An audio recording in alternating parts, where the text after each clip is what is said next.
everyone, welcome back in my channel. Today we are going to discuss about the new topic, that is about pronouns. So in this video I will try to cover the definition of pronoun, its kind with its example. So let's start today's topic, which is pronoun. Before going further, we must have to understand that what the pronoun is. In my first video I explained the definition, but again I am going to explain it. Pronoun in Hindi we called it सर्वनाम. Pronoun को हिंदी में हम कहते हैं सर्वनाम. और pronoun को अगर हम एक शॉर्ट टर्म में एक्सप्लेनेशन देखें तो इसको कह सकते हैं इंस्टेड ऑफ.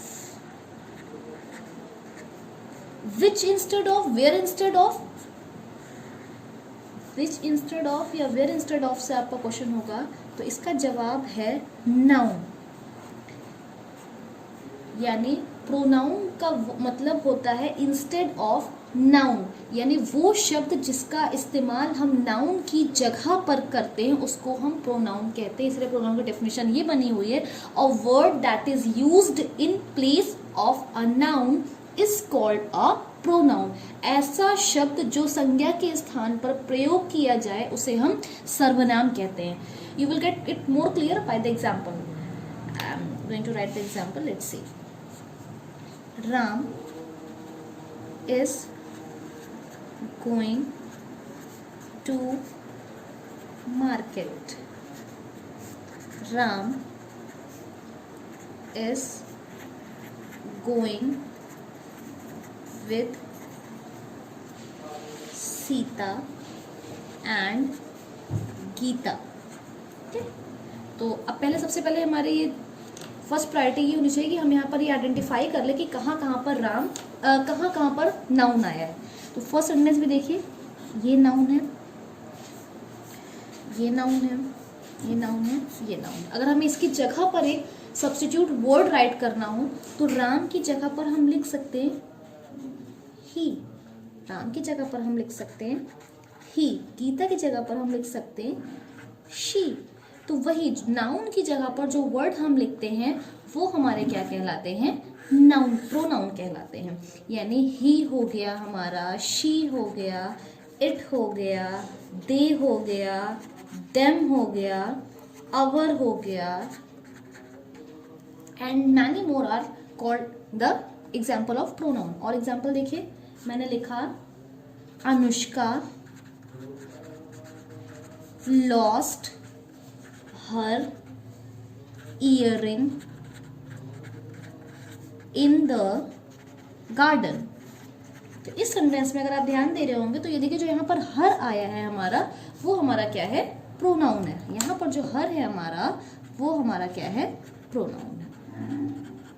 और देख लीजिए, he said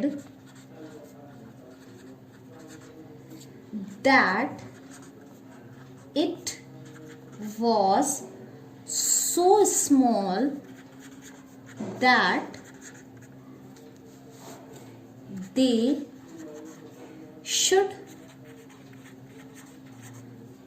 both look for it. ये मैंने एक सेंटेंस लिखा. अभी सेंटेंस में हम प्रोनाउन ढूंढने की कोशिश करते हैं. देखिए, ये हमारा प्रोनाउन है, ये हमारा प्रोनाउन है, दैट हमारा प्रोनाउन है, दे हमारा प्रोनाउन है और इट हमारा प्रोनाउन. ये सारे वर्ड जितने मैंने अंडरलाइन किए वो प्रोनाउन है. यानी प्रोनाउन का मतलब होता है वो वर्ड जो हम नाउन की जगह पर यूज करें.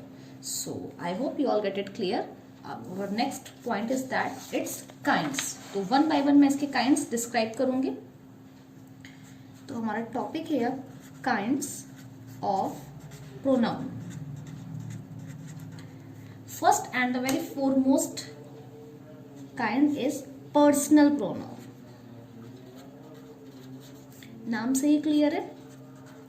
पर्सनल प्रोनाउन वो प्रोनाउन होते हैं that takes the place of a person or thing. यानी वो प्रोनाउन जो किसी पर्सन या थिंग की जगह पर यूज किए जाएं. जैसे मैंने एक एग्जाम्पल लिखा, she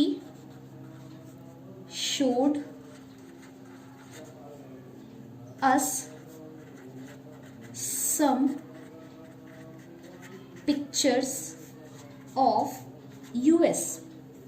अगर आप इस एग्जाम्पल में ध्यान दे रहे होंगे तो यहाँ पर दो प्रोनाउन है, एक तो हमारा शी प्रोनाउन है और अस प्रोनाउन है। तो यानी ऐसे प्रोनाउन जो किसी पर्सन या थिंग को दर्शाने के लिए किए जाते हैं उसे हम पर्सनल प्रोनाउन कहते हैं। और इसके एग्जाम्पल में हो सकते हैं, इसके एग्जाम्पल अगर हम ध्यान देंगे तो I, me, you, he, she, it, we, us, they, them.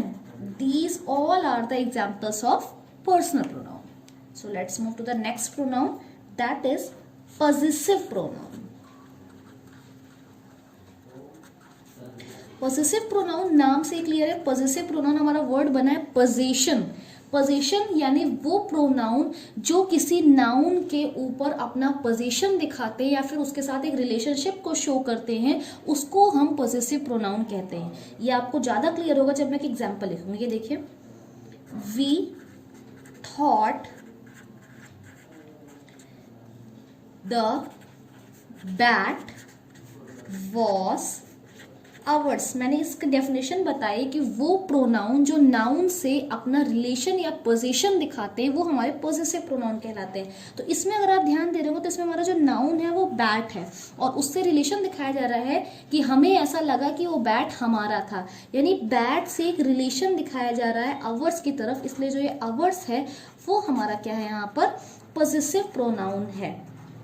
इसके मैं और एग्जांपल लिख देती हूँ जिससे कि आपको कंफ्यूजन ना हो।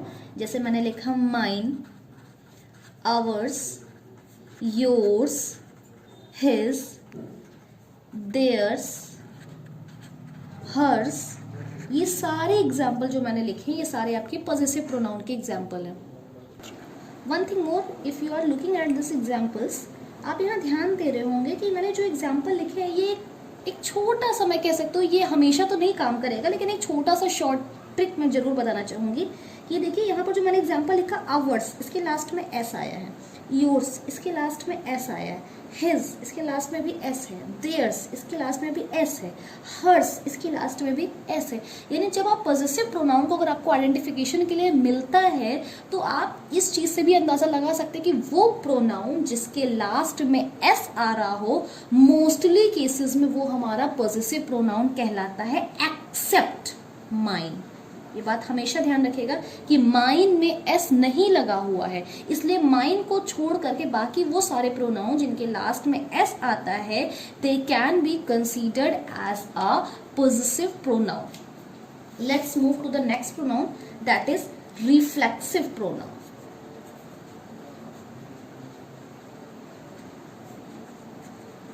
रिफ्लेक्सिव प्रोनाउन हमारे वो प्रोनाउन होते हैं जिसमें जो हमारा सब्जेक्ट होता है और उसके एक्शन को डिनोट किया जाता है, उसके एक्शन को रिफ्लेक्ट किया जाता है, वो हमारा रिफ्लेक्सिव प्रोनाउन। यानी ऐसे सेंटेंस जिसमें सब्जेक्ट के साथ साथ उसके एक्शन को रिफ्लेक्ट किया जाता है वो हमारे रिफ्लेक्सिव प्रोनाउन कहना। जैसे मैंने कहा, ही बॉट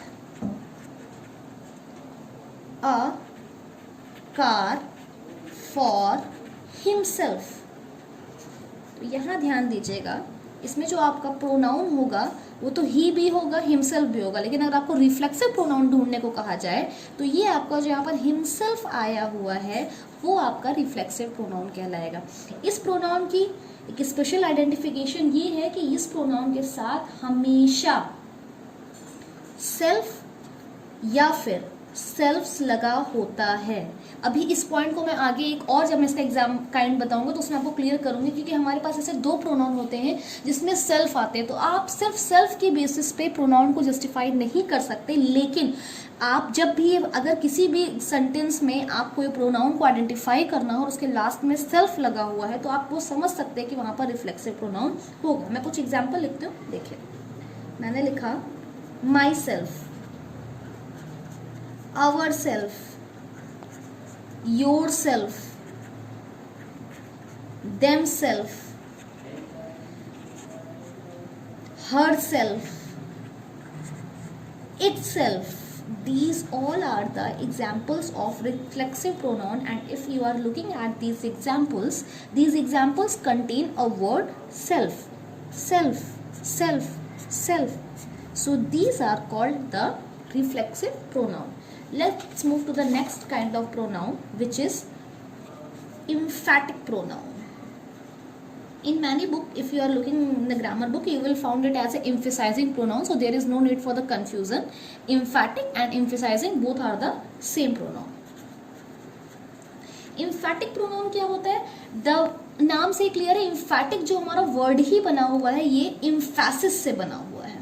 emphasis मतलब किसी एक्शन पर जोर डालना. जब यानी हम किसी सेंटेंस को राइट करते हैं और उसमें एक्शन के साथ उसके वर्ड पर हम ज़्यादा प्रेशर करते हैं या एम्फेसिस करते हैं तो वो कहलाता है हमारा एम्फैटिक प्रोनाउन. एग्जाम्पल देखिए, मैंने लिखा दे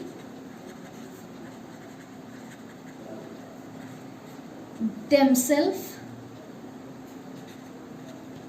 pushed the cart. तो ध्यान दीजिएगा, ये जो यहाँ पर themselves हमारा आया है, जो हमारा themselves यहाँ पर आया है वो हमारा emphatic प्रोनाउन कहलाता है. इसलिए सिर्फ आप सेल्फ के बेसिस पर एक जस्टिफाई नहीं कर सकते कि वो रिफ्लेक्सिव प्रोनाउन है या emphatic प्रोनाउन है.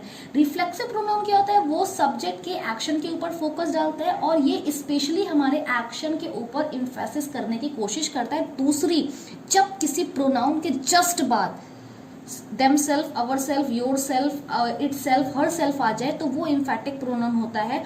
और जब किसी नाउन के जस्ट बाद या फिर वर्ब के जस्ट बाद आता है तो वो हमारा रिफ्लेक्सिव प्रोनाउन होता है. एक छोटा सा डिफरेंस था रिफ्लेक्सिव और एम्फसाइजिंग प्रोनाउन के बीच में. नेक्स्ट हमारा जो काइंड है वो है डिमॉन्स्ट्रेटिव प्रोनाउन. नाम से क्लियर है, डिमॉन्स्ट्रेटिव प्रोनाउन उस प्रोनाउन को कहते हैं जब हमें किसी प्रोनाउन या नाउन के तरफ पॉइंट आउट करना होता है. जब हमें किसी चीज़ की ओर स्पेशली दर्शाना होता है तो वहाँ पर हम डिमॉन्स्ट्रेटिव प्रोनाउन का यूज़ करते हैं. जैसे मैंने कहा दिस इज माई कार,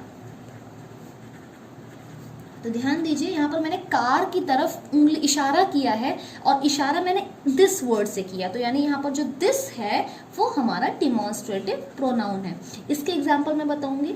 इसके एग्जाम्पल एक खास आप ध्यान रख सकते हैं कि दिस, दैट, दीज, दोज, ये सारे हमारे डिमॉन्स्ट्रेटिव प्रोनाउन के.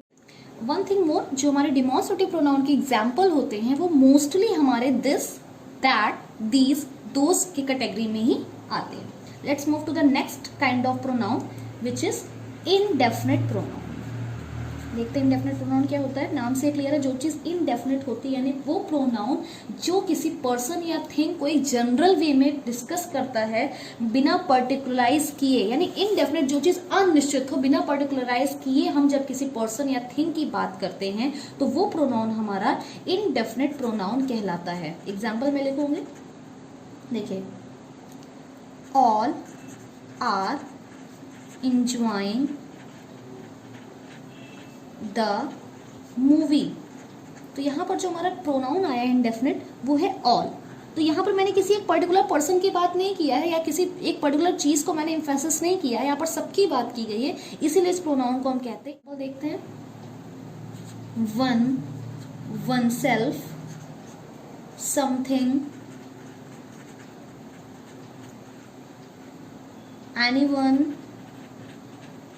nobody, everyone. These all are the examples of etc and many more are examples of indefinite pronoun. Let's move to the next kind of pronoun, that is the last kind of pronoun which is interrogative pronoun. I think its name get it very clear. Whenever you heard the name of interrogative, it reflects in your mind that it always contain a question. So it's very true also. Interrogative pronoun, there is nothing new. When any pronoun asks the question, that kind of pronoun is known as interrogative pronoun. For example, if I am write, what would you like for dinner? तो यहाँ पर जो हमारा pronoun आया है वो है what, और ये कौन सा काइंड है? Interrogative pronoun. Reason is very clear, it is asking a question and it's in with the question mark. So there is nothing new. जब किसी प्रोनाउन में या जब किसी सेंटेंस में हु, whom, whose, वॉट या फिर विथ से क्वेश्चन किया जाएगा तो वो सेंटेंस हमारा हमेशा इंट्रोगेटिव प्रोनाउन कहलाएगा. So in today's topic we have discussed about the pronoun, its definition, its kind, with example. So if you have any problem, please ask me in my comment box. And one more request I have with everyone, that if you are having any kind of book, please do solve the exercises related this topic, because if you are not solving the exercises, your topics will not get it clear as much as you are thinking. So जितने भी आपको books, अगर आपको कोई भी पुरानी book हो grammar की आपके पास अवेलेबल हो, तो उसमें जो भी आपकी पुरानी एक्सरसाइजेज है आप उसको सॉल्व करिए, जिससे आपके ये टॉपिक्स और कॉन्सेप्ट क्लियर हो जाएंगे. Thank you. Stay blessed and be safe at the home. Stay tuned for the coming videos. Thank you. God bless you all.